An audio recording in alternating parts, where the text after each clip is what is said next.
قال لا تخافا إنني معكما أسمع وأرى.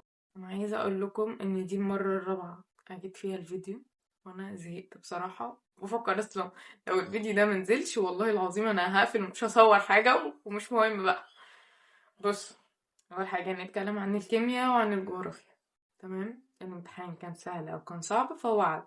بلاش تصعبها على نفسك وتقول انا كل مره بقول بعوض ومش بعوض ومش بذاكر وفيا وعليا ومش عارفه ايه. تمام، واللي غش خلاص سيبك منه، ده حسابه عند ربنا مش انت اللي هتحاسبه. تمام كده. قبل ما نبدأ الفيديو ما تنساش تصلي على النبي. دلوقتي احنا هنتكلم عن الجيولوجيا وهتسمع مين وهتحل ازاي وهتذاكر ازاي وكل الكلام ده. تسمع مين؟ عندك 3 خيارات، الاتنين احسن من بعض. اه، 3 احسن من بعض، 2 ايه؟ هي دي الحول في التفكير، ما علينا. اول حاجة مستر محمد حسن كويس جدا جدا جدا، انا هبعت كل اللينكات بتاعته على قناة التليجرام عشان انا عايزاك تسمع المراجعة مش تسمع ليالي الامتحان، فاهمني؟ بالنسبة للجيو برضو عندك هنذاكر اونلاين كويس جدا. وعندك مستر جيو امام ولا جيو ماجد مش فاكرة.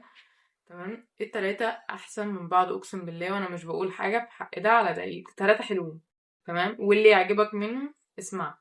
ماشي، بس مطلوب منك انك هتذاكر، مطلوب منك هتحل. طب هذاكر ازاي؟ هتمسك مثلا الباب الاول، هتشوف ايه اللي ناقص من ورق المفاهيم وتحفظه وتذاكره، وبعد كده تراجع على اللي هو موجود اصلا في ورق المفاهيم بس هتراجع عليه من الكتاب او من المذكره اللي انت بتذاكر منها. بعد كده تبدا تحل.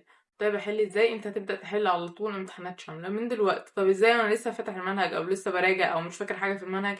هقولك، انت دلوقتي حليت امتحان شامل مثلا، جبت فيه يا عم صفر صفر، انت اهو عكيت الدنيا. تشوف انت غلطت في ايه وترجع تذاكره تاني، وبعد كده تحل امتحان تاني حتى لو هتجيب في واحد انت هتشوف كده انك بتتطور. تمام، انا شايفة انك تحل من دلوقتي. كل امتحان ليكم ما بتعملش حاجة غير انكم تسمعوا 50 اهم 200 سؤال، اهم مش عارفة 50 سؤال، فيديو يبقى 11 12 ساعة وانت قاعد قدامه لغاية الامتحان الصبح. كفاياكوا فيديوهات، انتوا بتستفادوا من انتوا المدرسين انتوا بتتفرجوا لهم اصلا على الفيديوهات دي.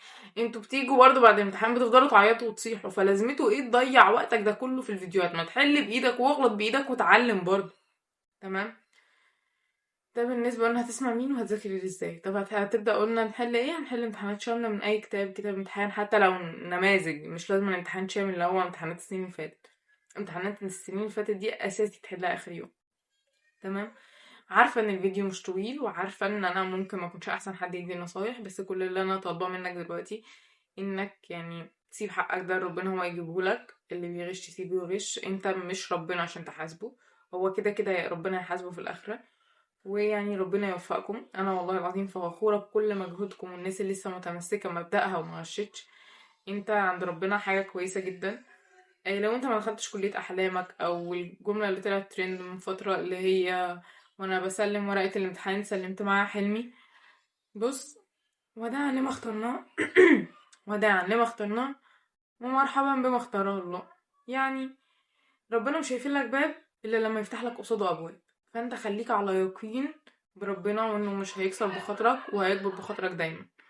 وبس كده، دلوقتي الظهر بيأذن. مش عارفة الفيديو ينزل امتى، بس انا بحبكم جدا، واللي محتاج حاجة يبعتلي انستا او تليجرام او صراحة وانا برد على كله. وبس كده، يلا ما تنسوش تدخلوا قناة التليجرام، انا بعت عليها ملخص جيو كله في 5 ورقات واسئلة وكل حاجة. وبحبكم جدا. سلام.